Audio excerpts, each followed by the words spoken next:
tout de suite la revue d'actualité.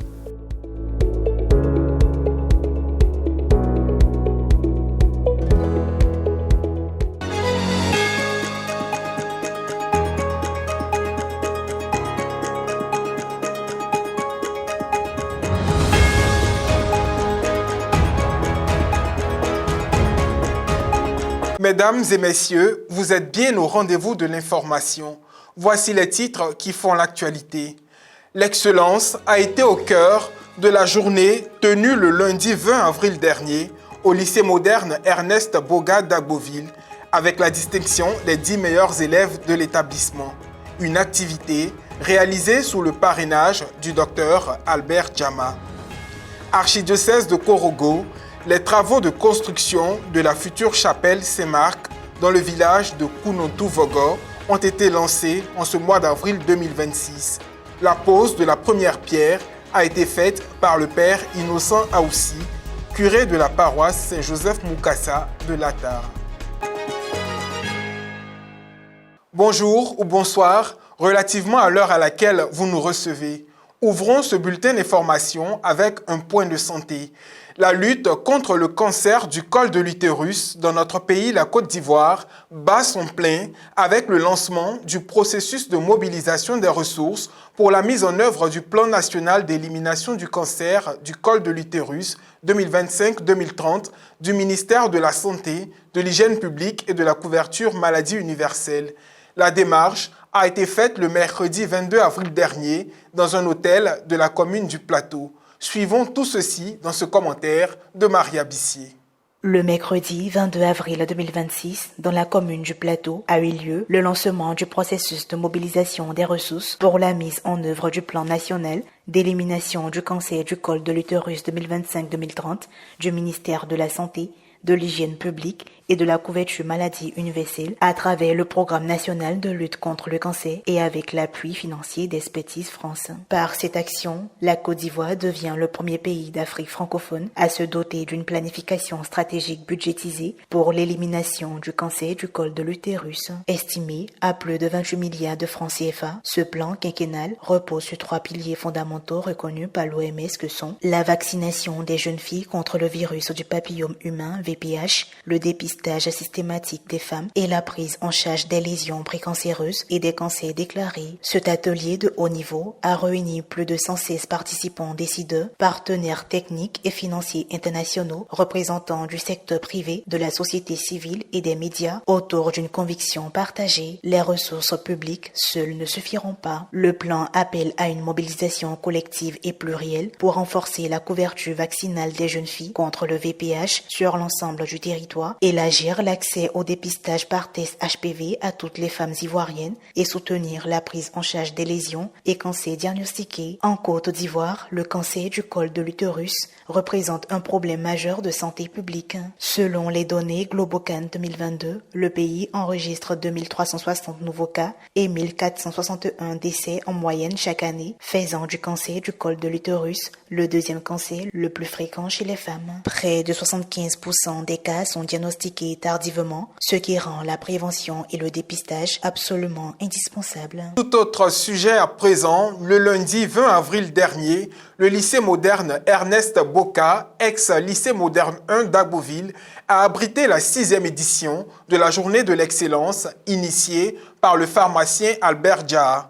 Ce sont les 10 meilleurs élèves allant de la classe de 6e à celle de terminale qui ont été honorés par le donateur. Le creuset d'information dans cet élément de Frédéric Monet, commenté par Ange Ketura Oula et Samira Awa Konate, respectivement en classe de 3e et terminale, ont été les meilleurs des lauréats de la journée de l'excellence 2026, célébrée le lundi 20 avril 2026 au lycée Ernest Boka d'Agboville, ex-lycée moderne 1. Ce matin, je suis très émue, très heureuse, je suis très contente. Je n'ai pas les mots pour décrire le sentiment que je ressens parce que, je ne sais pas, je suis très contente. J'espère faire mieux au BPC national. J'ai pu maximiser les matières telles que maths, physique, SVT, qui sont les principales matières terminale D, pour avoir plus de points, et j'ai bossé les matières littéraires parce que ça compte aussi. Donc je suis très heureux d'avoir reçu cette distinction aujourd'hui et j'incite mes amis à se concentrer afin de recevoir aussi de tels prix. Cette cérémonie de distinction annuelle se tient après les examens blancs régionaux en vue de jauger la capacité des apprenants avant les examens à grand tirage. Pour cette 6e édition, ce sont au total 12 758 candidats de la circonscription d'Agboville qui ont composé. Pour cette session 2026, ce sont 8 309 candidats présents au BEPC et 3 749 candidats présents au baccalauréat, toutes séries confondues, qui ont affronté les épreuves écrites du 25 au 27 mars dernier. Il ressort de ces délibérations les résultats qui suivent avec un léger progrès. Au BEPC, sur 8 309 candidats ayant composé, 605 sont admis, soit un taux de réussite de 7,28% contre 5,50% en 2025. Les résultats partent pour le rétablissement de 0% à 47%. Au baccalauréat, sur 3 749 candidats présents, 418 admis pour un taux de 11,15% contre 10,03% l'an dernier. Monsieur Ouattara Bakari, proviseur du lycée moderne Ernest Boka, a félicité les admis pour leur réussite avant d'adresser un message d'encouragement aux candidats recalés. Chers élèves distingués, vous avez démontré que l'effort, la discipline et la détermination ouvrent les portes du succès. Maintenez le cap. Je tiens à féliciter chacun de vous. Aux candidats ajournés, l'échec n'est pas une fatalité. Vous êtes certes déçus, c'est normal. Mais sachez que l'échec est une étape qui permet d'apprendre, de comprendre et de progresser. Depuis 6 ans, Monsieur le Préfet accompagnant cette activité, il tient à la qualité des résultats issus de nos examens. Et aujourd'hui, c'était l'opportunité de venir encourager, féliciter et dire aux élèves que l'administration, le préfet est derrière eux. Ils continuent de les encourager. Sur les 10 meilleurs élèves primés lors de cette cérémonie de distinction, une note peu réluisante, celle de l'absence d'élèves issus des établissements privés. Je demande aux enfants d'être disciplinés. Sans discipline, on ne peut rien faire. Je ne fais que leur souhaiter bon courage. Mais mon regret, c'est que des établissements à qui l'État a confié des élèves, des établissements privés, et à ces examens, 0 admis, ça m'inquiète.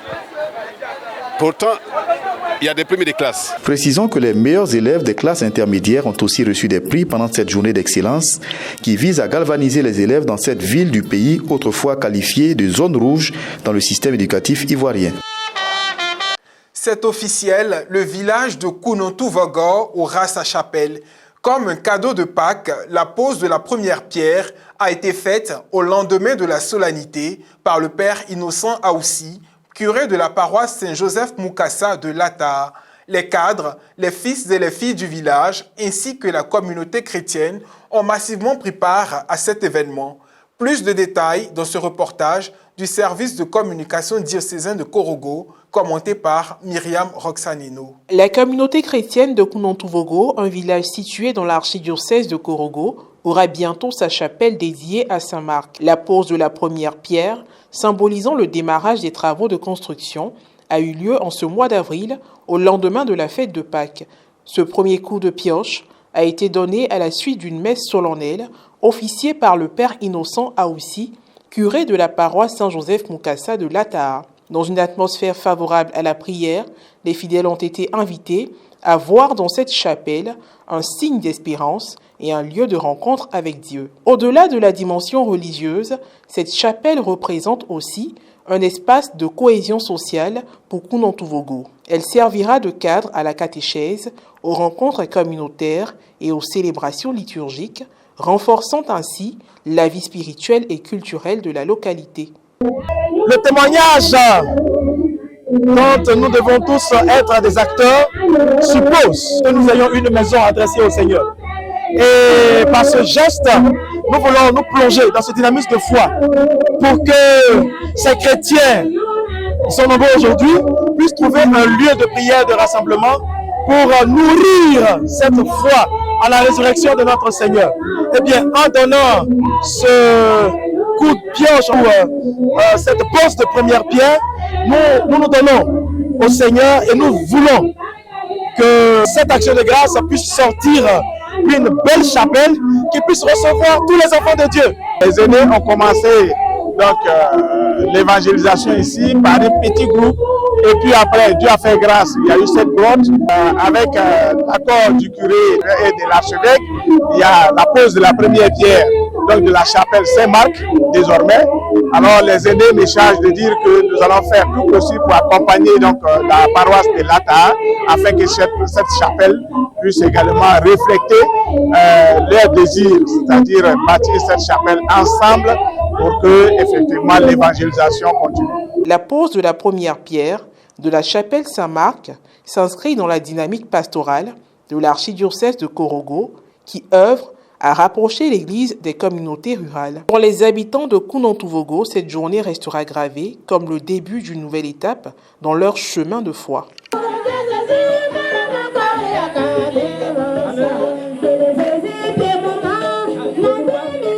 Et voilà, c'est ainsi que se referme ce bulletin d'information.